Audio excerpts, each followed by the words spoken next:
cour de justice livre Moussa Bocar Thiam loolu tamit daan na ci ñëwaat ci li nga xam ne rek moomee gannaaw bu muy xam ne ancien agent judiciaire de l'État, avocat au barreau de Paris du Sénégal. Il faudra un dossier solide pour me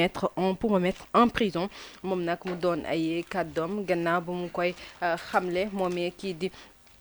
di maître Moussa Bocar Thiam gannaaw ci ay poursuites yi nga xam ne nag jàpp na ni teguñu ko ci benn base légale l'ex-ministre des télécommunications moom tamit daan wax ni rek ci li nga xam ne rek mooy accusation buñ ko def ci fële ca Assemblée nationale war ko ci devant la haute cour de la justice monsieur maître Moussa Bocar Thiam moomee daal di promettre de venir ngir nag défendre boppam fii ci Sénégal waaye tamit fait face au pouvoir dénonce que li nga xam ne rek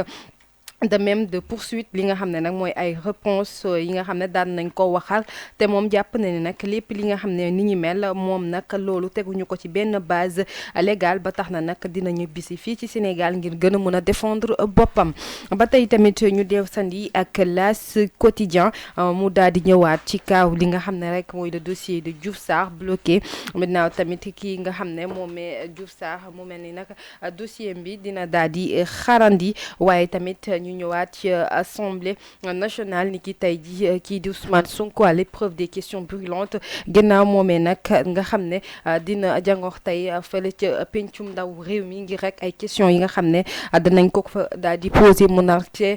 tontu ñu nar ko xaarandi moom it ba tey ñu desandi tamit ak L'As quotidien ñëw ci affaire véhicule de la RTS Pape Alé Niang vilipendé devant l'OFNAC loolu tamit daan nañ ci ñëwaat. ñu ñëw ba tey tamit ci ak L'As remous dans le système éducatif les G7 entament une nouvelle grève ñi nga xam ne nag ñooy waa G7 ñoomee yor nag li nga xam ne mooy système éducatif bi wàllum njàng bi ñoom nag ba tey ñu ngi woy li nga xam ne nag moo di ab grève boo xam ne jàpp nañ ni nag dinañ ko waajalaat ñoom nag nekk juróom-ñaari syndicat yi nga xam ne nag ñoo nekk ci wàllum njàng bi ba tey tamit ak L'As ñëwaat tamit ci li nga xam ne mooy Diomaye vise Pastef ci face Pastef un pari risqué pour le régime moom tamit daan nañ ci ñëwaat ci ki nga xam ne nag mooy le président Diomaye Faye le pari risqué du chef de l'État gannaaw rencontre bi nga xam ne nag le président de la République moomee nag mu ngi ko doon amal ak coordinateur départementaux yi bu Pastef ci vendredi bu ñu génn ci ab débat boo xam ne nag doon nañ cee waxtaan ngir fexe li nga xam ne nag mooy l'avenir ci relation entre lii di nga xam ne nag mooy coalition Diomaye président ak Pastef les derniers choix stratégiques bu chef de l'État bile nag qu'il entend tracer li nga xam ne mu mel ni nag pourvoi mooy maanaam yoonam entre limogé de cadre ouverture aux responsables patriotes et renforcement ci coalition présidentielle bile waaye itam ba tey ñu desandi tamit ak L'As quotidien daal na ñëwaat tamit ci li nga xam ne mooy transaction financière ci le paiement ci li nga xam ne nag mooy mobile dépasse 85% ci li nga xam ne mooy wàllum fay bile nag ci téléphone yi nga xam ne nag ñu koy yor ci wàllum Sénégal ginnaaw présidé di ki démb ci ab séminaire boo xam ne nag jotoon nañ ko organisé par le groupe Sonatel sur le paiement mobile le ministre des finances et du budget est revenu tamit sur li nga xam ne mooy importance su système comment ngir mën a gaawantul accélérer li nga xam ne nag mooy performance yile et de la transparence ci wàllum service bile kii di Cheikh Diba moom nag jàpp na ni en 10 ans ci taux global d'utilisation ci wàllum service financier yi jot nañu am nag lu toll ci 85,87%, soit une progression de 35%. ñu dem ci beneen yëglekaay ñu ñëw ci tribune yëglekaay ñu ñëw ci daal na ci àdduwaat sur la question des paysans au premier ministre ñoom nag ñu ngi def rek li nga xam ne mooy ab question boo xam ne nag ñu ngi koy laaj gannaaw baykat yi rek waxoon où sont passés les 50 milliards promis par Sonko aux agriculteurs gannaaw bañ leen ko diggee woon lu toll si 50 milliards ci li ñuy mel ñoom na ce que nous voudrions demander au premier ministre dépasse même la somme annoncée, mais les promesses faites le 5 janvier dernier à Ndiafène lors d'une visite ñoom nag li ñuy laaj rek mooy visite bi nga xam ne nag le premier ministre defaloon nañ leen ko ca le 5 janvier bi leen nag ñoom nag ñuy wax promesse yooyu la nag daal di ñu ko gis waaye tamit daal di ñëwaat depuis sa visite rien n'a avancé qu'un paysan n'a pu vendre au prix fixé de 305 francs CFA ñu mel ni nag ñoomee ba tey gisuñu seen bopp bu baax a baax ci promesse yi nga xam ne nag daan nañ leen ko def waaye tamit dara avancé wul ci njëg bi nga xam ne nag fixé woon nañ leen ko ci 305 francs CFA ñi xam ne tamit moom mi na daal di xam rek population du monde rural bi ñoomee ñu ngi nekk ci ay jafe-jafe gannaaw kii di Bassirou Ba mu ngi bu nekk aar suñu moomeel doon wax di déplorer rek li ñu mel ba tey ci tribune ñëw ci le député Pape Djibril Fall invite ses collègues de l'opposition et de la majorité à déposer une motion de censure pour permettre au Sénégal de changer de direction moom tamit Pape Djibril Fall daan na ci ñëwaat ci mbokkam ñi nga xam ne nag ñoo nekk ci opposition bi rek ngir rek ñu mën a changer doxalin waaye tamit ngir mën a permettre beneen changement ci Sénégal beneen direction. Le député Tahirou moom nag encore le député Tahirou boycott encore Sonko moom tamit Tahirou Sarr daan na si ñëwaat ba tey tamit kii di le chroniqueur Modou Fall écope d'1 mois ferme loolu daal dañ ko daal di tëralee moom mais chroniqueur bi lee lu toll ci 1 mois ferme Mame Matar Sarr Gueye moom dinañ ko kaa di convoqué à la sûreté urbaine ñu ñëw ba tey si acte contre nature et transmission volontaire du VIH affaire Pape Cheikh Diallo waaye tamit kii di jeune français bi gannaaw bañ ko arrêté a dit aux enquêteurs mu doon nag ay kàddoom moomee di français bi mu wax le jeune homme daal dina avoué rek maanaam daal di wax ni avoir entretenu des rapports sexuels avec 3 hommes à Dakar gannaaw bu muy xam ne nag jot na sëkk lu toll ci ñetti nit yoo xam ne rek ñoomee ay borom ñaari tur lañu fii ci Dakar waaye muy wax ne rek toutefois, elle a déclaré que l'homosexualité moom mais nag autorisée dans ce pays muy wax ne nag borom ñaari tur yi moom lu ñu autorisé la ci dëkkam waaye tamit ci li nga xam ne mooy résultat de test de dépistage yi leen nag yu VIH sida moom mais nag dafa daal di positif waaye moom muy xam ne rek dafa daal di da doon def suivre mu ngi doon suivre li nga xam ne nag mooy ay traitement wam te loolee nag daan na ko permettre mu bañ a contaminer bañ a wàll benn partenaire am boo xam ne rek jot na sikk ak moom ba tey ci tribune daal di ñëwaat tamit en détention au Maroc depuis la finale de la CAN lu toll si fukk ak juróom-ñetti supporters ay doomu sénégalais ñoomee nag gannaaw bañ leen tegee loxo Diomaye Faye entre en jeu le président nag daal di si daal dugg rek ngir ñu mën a gën a indi ay leeral ci li ñuy mel ba tey Moussa Bokar Thiam envoyé devant la haute cour de justice Diouf Sarr en stand-by moom nag du star jamono ji dina xarandi gannaaw ci li ñeel yëpp loolee ci wàllum réduction des comptes bi ba tey tam ci régularisation des 2 routes ci ñii di nga xam ne rek ñooy borom moto yi fin de la tolérance pour les motos Jakarta dès le mois de mars mu mel ni nag ñoomee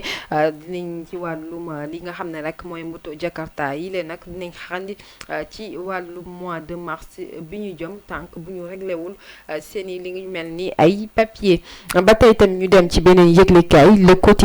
quotidien daal di ñëwaat ci li nga xam ne mooy mise en accusation d'anciens ministres les députés coupent la poire en deux. La commission des lois valide la demande de Yassine Fall concernant monsieur Moussa Bokar Thiam. Je suis le seul ministre poursuivi sans aucun rapport mu daal di ko xam ne waaye tamit le dossier Diouf Sarr renvoyé pour complétement d'information mel ni nag moomee Diouf Sarr dossier wam nag dana daal di xalandi ngir ñu gën a utaat ay yeneen information ci li ñu mel question d'actualité tey ci assemblée nationale foofee nag kii di Ousmane Sonko daan na promettre nag d'autres moments de vérité yoo xam ne rek dinañ ko xaradi niki tey nouveau plan d'action du G7 l'école au bord de l'effondrement gannaaw ñoomee nag syndicat yi leen nag ci wàllum njàng bi ñu ngi waajal li nga xam ne nag moo di seen grève ñu dem ci Sud Quotidien yëglekaay daal di ñëwaat tam ci commission des lois de l'Assemblée nationale haute cour de justice Moussa Bocar Thiam en route Diouf Sarr en sursis loolu tamit daal nañ ci àdduwaat ginnaaw tamit ñi nga xam ne ñooy syndicat mi yor wàllum njàngale bi ñoom tamit ñu ngi amal di wax ne rek waajal seen lii di ab grève ñoo tamit ci décès de Youssou Diouf suite à un malaise gannaaw jour bi le nag ba mu daal di ñàkkee bakkanam la Ligue Pro appelle les DUPS à assumer pleinement ci li nga xam ne nag moo di seeni responsabilité ñu ñëw ba tey ci source a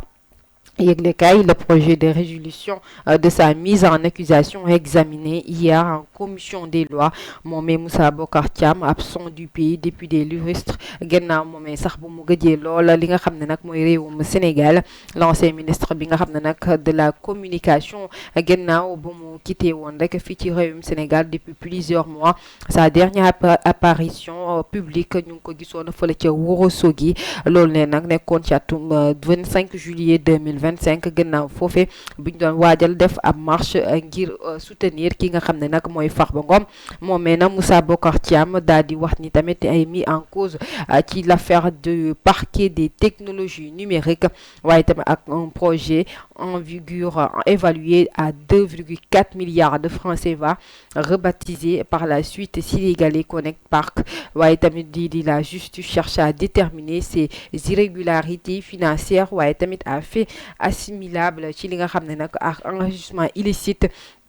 li nga xam ne ont entaché l'attribution et l'exécution ci marché boobule kii di Moussa Bocar Thiam nag contre-attaque di wax ne nag je prends immédiatement des congés professionnels au sein de mon cabinet international dans le Golfe moomee gannaaw bu mu nekk lay sax ci réew mi di wax ne rek moomee Moussa Bocar Thiam daal di xam ne moom sax dina daal di jël congé ngir rek ñëw fii ci réewum Sénégal ngir mën a daal di défendre boppam waaye tamit daal di àdduwaat ci li nga xam ne rek régime bi le nag à l'agonie qui cherche des contre-feux gannaaw itam bu muy waxaat à l'assassinat de l'étudiant Abdoulaye Ba l'incompétence à li nga xam ne tamit l'exécution économique du peuple loolu tamit daan na ci ñëw muy wax ni tamit vous perdez votre temps aucun magistrat ne peut décerner un mandat de dépôt contre moom mi la di nga xam ne mooy Bocar Thiam ba tey ak source a daan na ñëwaat ci rëkk-rëkk Alioune Boy Niang 2 je vais le corriger je vais le battre ginnaaw ku nga xam ne nag mooy diggante rëkk-rëkk ak kii di Boy Niang moom nag muy wax ni nag on n'a pas de problème si le promoteur veut la tenue du combat au mois de juin je suis prêt à affronter Boy Niang mu doon nag ay kàddu yu rëkk-rëkk di wax ne nag moom pare na ngir jàkkaarloo ki nga xam ne nag mooy Boy Niang ce 24 février 2026 ginnaaw bu mu ko waxee woon waaye tamit je suis plus fort que Boy Niang mu daal di ci ñëwaat et sur tous les plans di xam ne nag moom moo ko gën a wóolu na boppam te moo ko mën ci plans yëpp je suis plus fort que lui plus courageux meilleur que lui en lutte simple ci wàllum bëre simple waaye tamit di wax ni je ne me prépare pas pour affronter uniquement Boy Niang waaye une semaine me suffit pour être prêt face à ki nga xam ne nag mooy Boy Niang mu doon nag ay kàddu yu rëkk-rëkk ñu demaat ci beneen yëglekaay l'observateur yëglekaay ñëwaat na tamit ci entretien ki nga xam ne mooy Moussa Bocar Thiam daan na ko wax ni moomee di wax ni je ne ferai pas la prison je suis persuadé qu'aucun magistrat ne donnera de suite à ce complot politique naa bu mu jàppee nag mbir moomee ab complot politique la waaye tamit vise exclusivement à museler li nga xam ne mooy un adversaire politique maanaam daal di ko galgal rek loolu daal lañ ciy wut naaw bu mu nekkee nag ab adversaire politique ci langum bile la procédure est nulle et de nul effet parce que l'Assemblée nationale ne peut saisir la haute cour de justice en vertu de son règlement intérieur loolu tamit daal na ci ñëwaat di woomee dans les encarts de la commission des lois qui a validé le dossier de Moussa Bocar Thiam daan nañ ko jugé ci li ñu mel et jugé incomplet celui d'Abdoulaye Diouf Sarr tamit daan nañ ci àdduwaat ba tey tamit ñu dem ci Sidi Ababacar Ndiaye, ancien secrétaire général du SAES Benao. La situation à l'UCAD et l'expression ci li nga xam ne nag mooy faillite généralisée du système. Loolu tamit daan nañ ci ñëwaat. Rap mbalax et engagement quand le pouvoir de la parole artistique devient objet de controverse politique. Gannaaw kii di Ngaaka Blindé bu mu génnee rek ab single ci lu yàggul dara duppee ko yaakaar bu tas, waaye tamit dernier tube de Ngaaka Blindé mu def nag ab tollé ci li nga xam ne nag mooy ci réseaux sociaux bi. Homosexualité, transmission du VIH, 29 arrestations et 3 inculpés déjà auditionnés au fond. muy noonu ci li nga xam ne nag mooy mbirum borom ñaari tur yi. ñu dem ci Libération yëglekaay moom tamit daal di ñëw ci Abdoul Aziz Diop et Dabar passe à table devant les gendarmes. moom Abdoul Aziz Diop nag gannaaw ba muy xam ne rek ay daal di wax ci kanamu ñi nga xam ne nag ñooy gendarme yi ci takk der yi moom nag di wax ni les aveux d'un Yoff coincé, il a été révélé avec des penchants homosexuels depuis longtemps. moom nag muy wax ne nag yàgg na ci. Après tamit il a confié aux enquêteurs avoir contracté le VIH/SIDA après plusieurs pénétrations. loolu tamit mu daal di ko xamle gannaaw bu mu sekkee ak ay nit yu bari ci ni nga xam ne nag foofee la daal di jëlee lii di jàngoro ji, waaye tamit gannaaw bu mu koy def protégé wul woon, waaye ci ki nga xam ne tamit mooy Saliou Mbaye di Zal Mbaye gannaaw moomee nekkoon sax copinam bu muy sikkax moom rek li ñu mel maanaam si àddina ko sikkax moom ci lu bari yoon ba jële fa jàngoro ji di sida et reconnu tamit des rapports avec d'autres partenaires di xam ne tamit daan na sikkax ñeneen ñi nga xam ne tamit nekkoon ay partenaire am positif au VIH kii tamit di Mansour Baldé di Zo Baldé moom tamit daan na contesté ci rapport sexuel yi nga xam ne nag avec Zal Mbaye moom nag nanguwul li ñu mel, waaye nag kii la aussi balancé et se perd ses explications. moom nag daal di rëy rek ci ay explication gannaaw bu mu koy xamle la manette de la traque tentaculaire de brigade de Kër Massa proche de sa 30e arrestation. gannaaw ñoomee lu toll ci fanweeri nit rek daan nañ leen ci arrêté ci li ñu mel. ba tey tamit ci vente de faux billets scolaires, un diplôme en TOC, un surveillant de l'école intégrale et un enseignant au lycée des Parcelles tombe ci li nga xam ne nag ab jàngalekat gannaaw moom l'arrestation de Bachir Koita deew noon ab prof de PS a mis à jour le réseau spécialisé dans les bulletins d'or. Bachir Koita lui-même a fabriqué de faux diplômes pour se faire recruter à l'école privée Cheikhul Khadim pardon. ñu dem jaadi ko ndax képpe ci wàllum record, wàllum tàggat yaram. Record daal di ñëwaat ci Ligue 1 Rufisque la joue à 2 quand Teungueth FC aide AGEL, waaye tamit Reug Reug nara tasek ak kii di Boy Niang à l'arène nationale hier. Je suis prête pour affronter Boy Niang 2 mu doon nag ay kàddoom daal di ko xamle. ñoo tam ci basket mondial masculin 2027